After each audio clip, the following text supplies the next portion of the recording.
Good afternoon. It's the end of the season now. It is, where's my watch? It is Sunday the 20th of September at 2 o'clock in the afternoon. So it's the end of the season now. Everything's getting harvested. Everything's getting cleaned up and ready for the winter.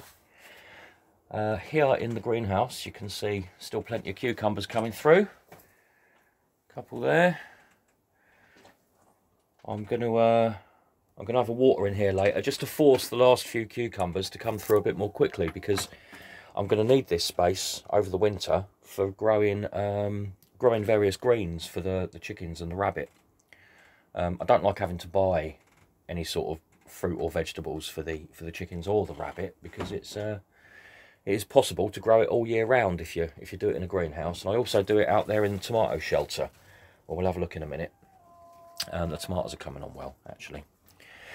Right, it's been a really good year. It's been a good year. It's been a very productive year. It's been a typical British summer. Lots of rain, lots of sun, good growing conditions. And also, it's been a really good year in general for allotments, because a lot of people had extra time on their hands. A lot of people were worried about the food supply chain. And we had a whole load of empty vacant plots on this site. Let's have a look, show you. We had loads of vacant plots on this site up at that far end, and they've all been taken this year. They sat there empty forever, and they're all being used. So it's been a good year in general for allotments. Right. Oh yeah, old Helga there. Since I did all the work on the engine for the MOT, it was the emissions I was worried about. I did all the right things on the engine, got it all done, and she sailed through it on the emissions. I think that the limit for the particular, well, whatever the particular pollutant is that they're looking for, you're allowed 200 parts. I don't know if that's per million, maybe, but you're allowed 200 parts. This old girl here, she scored 9, and the bloke who did the MOT, I know him. He's somebody I went to school with. Brian, he said to me that most cars of that age, they'll score maybe 100, 120, 130. 9! Good girl. I love that car. Right. Yeah, so here's where the tomatoes are. I just harvested all the ripe ones yesterday, so there's lots of half-ripe ones at the moment. Give it a couple of more days, and yeah, some nice big ones coming on. Ripening down there. Give it a couple of days and we'll have some more. But I'd like them to ripen as quickly as possible, because this is another space where over the winter I grow greens for the chickens and the rabbit. So yeah, come on tomatoes, hurry up, we need this space for other things. Good crop though, good crop, absolutely loads of them. Some lovely great big ones, some extremely tasty little, what are they, Gardener's Delight they are. Really, really tasty, really nice. Okay, so what I've been doing mostly today is harvesting things and clearing the beds ready to cover them over. You can see I've got little piles of sweet corn here, there and everywhere. I'm seeing my dad later, he's going to have some of that. These are all the old plants that I've pulled out of the bed. This bed here, it's still got butternut squash in it, but it did have butternut squash and sweet corn. The sweet corn's now all out. And I'm hoping that it's going to be enough to let the sun through to these butternut squashes, because they have still got a little bit of growing and ripening to do. It is recommended to grow them under sweet corn. It works well.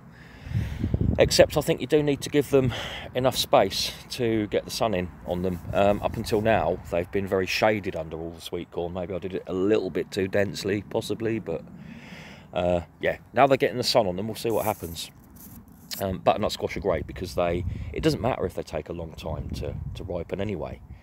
It doesn't matter at all. They store forever. You can just put them away for, well, not forever. You can put them away for a good few months, a couple of months over the winter. Yeah, so I've got this big pile of stuff here which I've pulled out, is currently getting mixed into the compost. This is what's knackered me, chopping all this lot up and mixing it in, because you don't want to just dump huge amounts of grass on top, you don't want to dump huge amounts of greenery on top. It goes slimy and anaerobic, doesn't make the best compost, so it's worth the effort of chopping it all up and mixing it in, but it is very hard work. And here,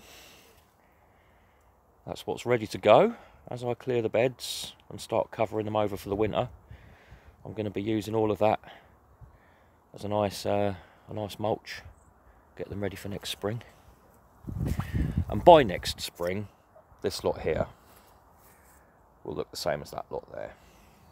It's a quick process. When you get so much chicken poo, it's a quick process.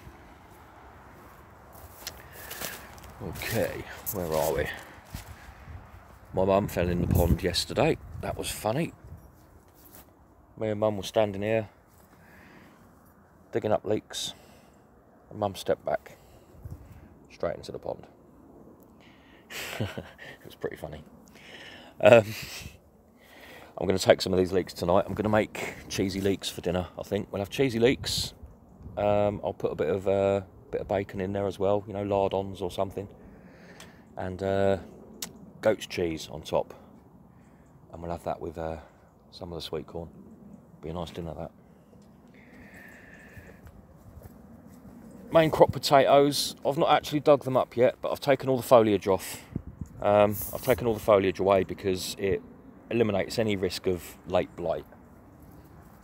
As you can see, very little in the way of weeds. There's a couple of little patches of little tufts of grass. There's a, oh, what is it? There's a dock over there. But actually, really, considering that's just been unweeded for, well, since April, that's done really well. So this method of putting down heavy mulches, like you can see here with the straw and the manure and everything else, it does the trick. It really helps. I've not got a lot of weeding to do there at all as I pull out the potatoes. These are the other potatoes. I've started harvesting them. These are the pink fir apples, and they're funny looking little things. They're a really old variety. They're these funny little knobbly potatoes, but they're delicious. They've got a really nice deep nutty sort of flavour. You use them as new potatoes. You basically boil them like new potatoes or salad potatoes. So have some of them tonight with me cheesy leeks and my sweet corn. The parsnips there are looking grand. I'll probably give them a water before I leave, actually, because we've not had rain, and being in a tub as they are does mean I have to water them. Must remember to do that. But yeah, everything's going to sleep now. It's all mostly over and done with. My next few days on the allotment, as they come over the next couple of weeks, it's going to be tidying up, trimming back, weeding, last bit of harvesting. I can see the mess that's going on under those brassica cages, but it shouldn't be too bad because, again, it's all heavily mulched. There you go.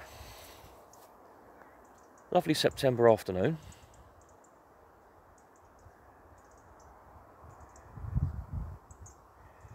Let's finish up with a little look at the pond.